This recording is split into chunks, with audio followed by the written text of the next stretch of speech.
Here it is, Bikini. This is where it started. Before that 1946, the peace and simple life of Bikini had changed very little in the course of countless generations. The only interruptions were storms, which sometimes drift into the marshes from the more turbulent areas of the Pacific. Bikini's beaches had been used for the outriggers of young men who sailed and fished in the lagoon. Coconut palms for food and clothing and shelter for the people who lived simply. Bikini Lagoon, the stage for an operation of men and ships and machines, and to a top Operation Cross. Everything that existed in this tropical circlet of coral became a part of the physical transformation and enormous human activity that produced facts we're after now. Operation Crossroads, the beginning of full-scale controlled tests of atomic energy. The beginning of peacetime research by the civilians formed to meet the specifications of the experiment.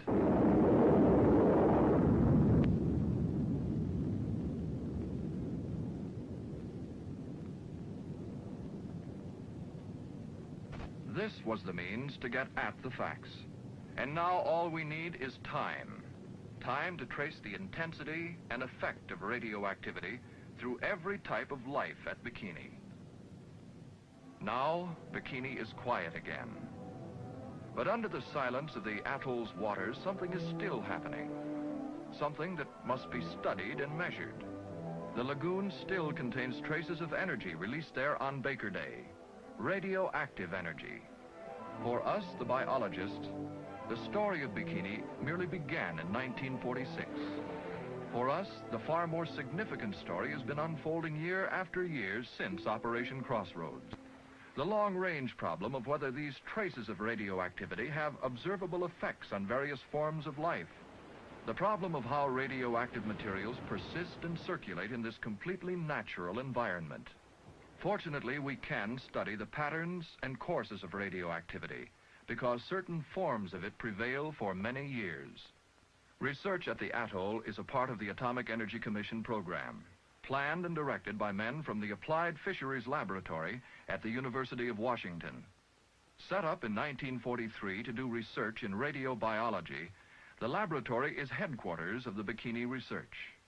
A staff headed by the laboratory's director, Dr. Lauren Donaldson, has been going back to the Pacific each year since the Crossroads tests. Dr. Donaldson, Alan Seymour, assistant director of the laboratory, and Dr. Arthur Welander, professor of fisheries, plan the research and field operations for the project, so that each visit extends a little further their knowledge of the radiobiological problem. Veterans of repeated trips to the Pacific, they have studied Bikini's islands and reefs and waters, studied the geology of Colorado or the ruins of ancient civilizations in America's Southwest. Months of planning reach a climax when the group moves to Kwajalein, big survey headquarters in the Marshalls, where members of the survey party and Navy representatives coordinate their operations for the overnight trip to Bikini Atoll, the last leg of the 5,000-mile journey. Equipment and supplies brought from the United States are checked and sent out to an LSI, especially equipped by the Navy as a floating laboratory for our field headquarters. We find Bikini little changed from year to year. Lines of coconut palms still mark the horizon. Even the old Crossroads Highway on Bikini Island is there, although partly overgrown now by vines and sprouting coconuts. The beaches are still white and lovely, but they carry the rusty tokens of the days the atomic explosion shook the lagoon. Here and there in the coral shallows, the rotting hull of an old vessel meets the breakers. Towers which once held automatic cameras still stand against the sky. The overall problem becomes clearer when you understand the atoll itself. Actually, Bikini is a coral saucer, 23 miles long and rising 1,500 feet from the floor of the ocean. The islands themselves, very low and frequently swept by waves during storms, rise only 5 to 8 feet above the water at their highest points. After the underwater explosion occurred, the saucer of Bikini retained quantities of radioactivity. Some settled back into the lagoon. Some of the fission products were blown or washed away. Many of these decayed at normal rates, and others were thoroughly diluted by the movement of sea currents, so that members of the group can safely swim in the lagoon and work on the islands. But there still is radioactivity in Bikini's life system, picked up in trace quantities by marine and land animals and plants, such as the algae or seaweeds. Part of the survey involves the study of the organs and tissues of fish that live in the coral shallows, and the organs of birds, like the fairy tern, who depend on insect and aquatic life for food. Radioactivity is still found in the bodies of the perennial beachcombers, in animals like the ghost crab. The radioactivity we find in the trunks and leaves of the trees and vegetation is drawn up through the roots with the water from the atoll's porous coral base. It's a strange and interesting fact that radioactivity continues and still can be detected, even in small amounts, in this place exposed to constant winds and a tropic sun, a place washed repeatedly by driving Pacific rainstorms. Our problem is to trace and study the nature of radioactivity in the life cycles throughout an aquatic environment in which an atomic explosion has occurred. The main station of our floating laboratory headquarters is 500 yards off Bikini Island, between the island and the 1946 target area. From this position, members of our group can conduct surveys and collections on Amen, Bikini, and Nu Island, and on the reefs and sand spits between. For a time, the LSI is moved into the target area itself to take samples of water at various depths and conduct dredging operations, hauling up materials from the bottom of the lagoon. Later, the laboratory ship is moved to the west end of the lagoon, where collections are repeated on Namu, Boro, and Erik Islands. To accomplish the necessary surveys and collections, the men and equipment are organized and ready by dawn each day. The landing party has to wait until after dawn to leave, because the approaches to many of the islands and areas of the lagoon selected for study are scattered with dangerous coral heads and reefs lying near the surface of the water. When the party gets to a point just off the coral heads, the men must transfer themselves and their equipment to a small rubber life raft for a long ride over the breakers to the beaches. A small camp is established, and then the teams scatter to their various jobs, some to work on land, some in the water. Monitors survey the islands with various types of radiation detection instruments, including the Geiger counter. Remnants of crossroads equipment, such as this wreck on Nu Island, are monitored to keep check of the decay of radioactivity. If you think of a scientist as a man at home only in his laboratories, much of this work seems strange. Dr. Orland Biddulph, professor of botany at Washington State College, collects samples of vegetation, the coconut palm and the pandanus, plants which formerly provided food, clothing, and shelter for the Bikini natives. He strips the flowering top, certain tissues, and finally removes the flower of the plant. The coconuts themselves are given special study because of their importance in the native diet. Few varieties of animal life in the islands. Birds and rats are especially important because they are sensitive indicators of the presence of radioactivity. Frank Lohman, a research associate in genetics, traps rat specimens in simple but very effective devices made from tin cans and baited with food from the ship's galley. A major part of the fieldwork is conducted in the waters of Bikini, on the reefs and around the coral heads. Poison is spread by sifting it from cloth sacks, poison which forms a cloud in the water and stuns the fish within range. Then, with face masks and knives, we dive for fish specimens paralyzed by the poison. Sometimes the work must rapidly to gather specimens before the sharks move in. Few of nature's creatures are more colorful than fish taken from the sparkling blues and greens of the Pacific. There are the cornet fish, parrotfish, and pigfish, the surgeonfish with retractable spines of scalpel sharpness, and the Moorish idol, whose flat grace has made him a symbol of Pacific marine life. At the lower end of the scale of plant life at Bikini are the algae, colorful seaweed forms found in the waters or clinging to rocks, metal, or wood, and the plankton, tiny animal or plant organisms which are floating or weakly swimming in the waters.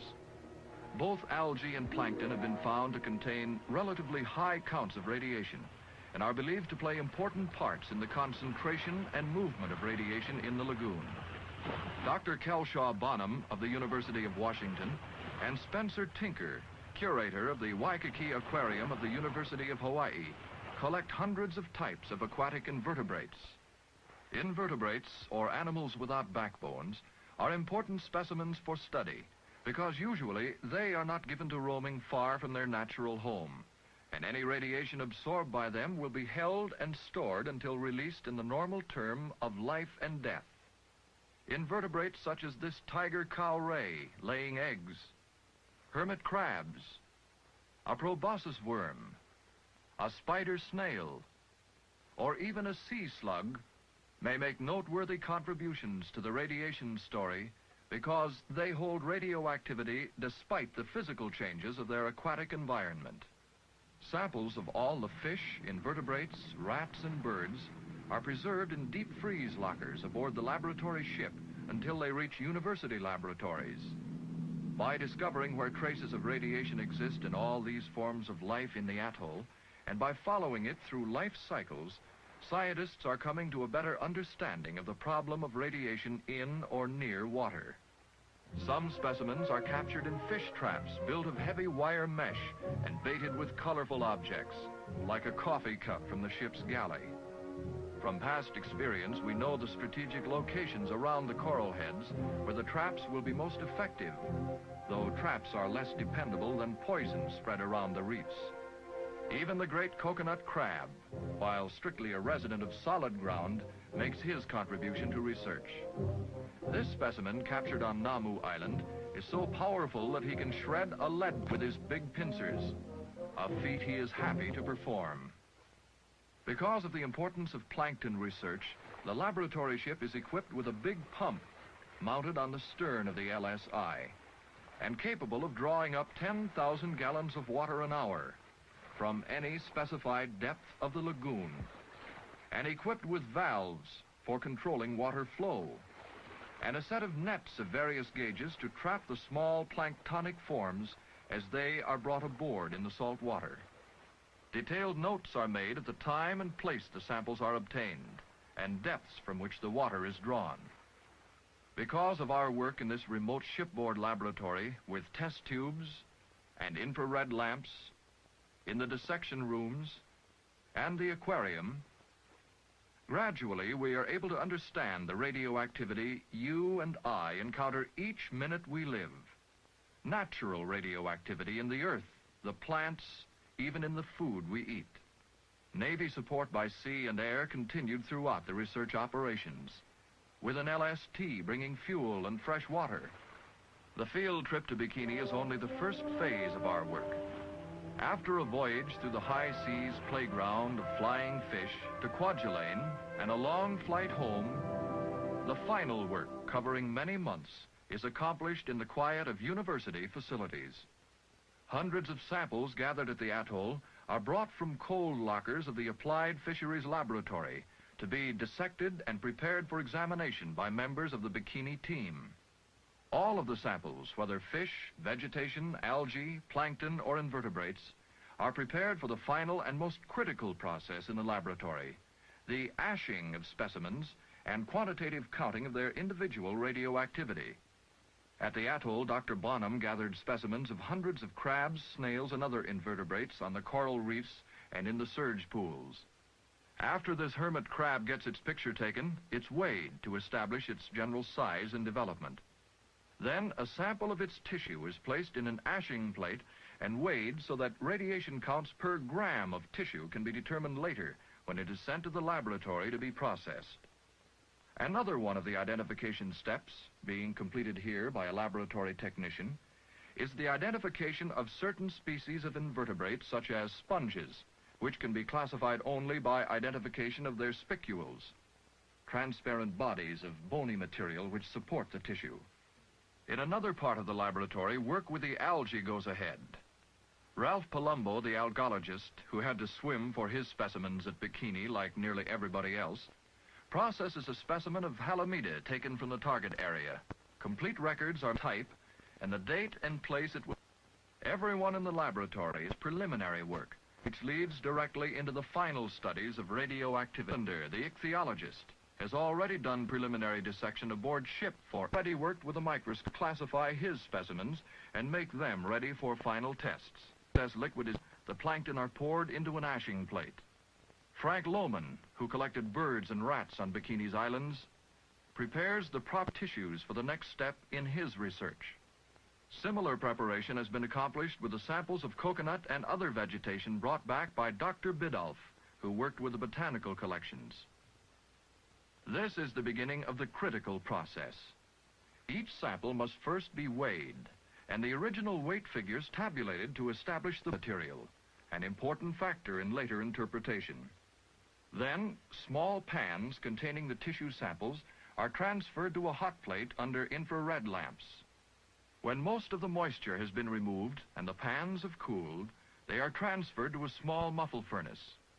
After 5 to 10 hours of baking, the specimen is reduced to ash. Water is added, and the mixture ground to an even consistency with a mortar and pestle.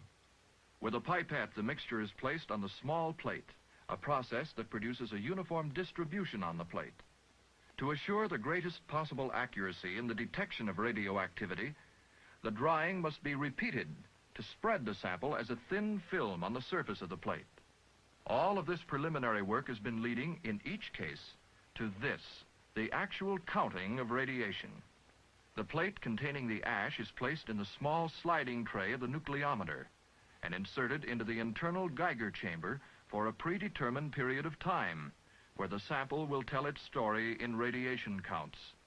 Many of the samples brought back from Bikini tell their radiation stories in other ways, by giving us their radio autograph. This Bikini fish, a damsel, has been placed between small screens to keep the sample flat. When the tissues are thoroughly freed from moisture by exposure under the infrared lamp, the specimen is ready for the photographic process. When special film is exposed to its radioactive tissues, a radiation photograph or radio autograph is produced.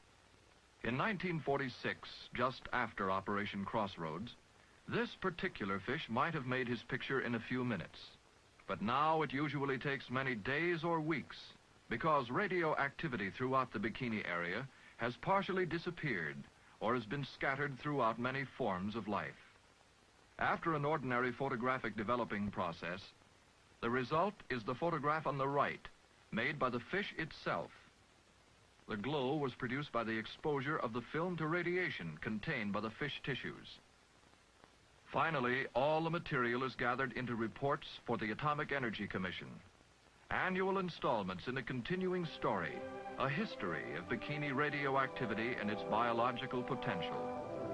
The facts wait only for discovery and analysis.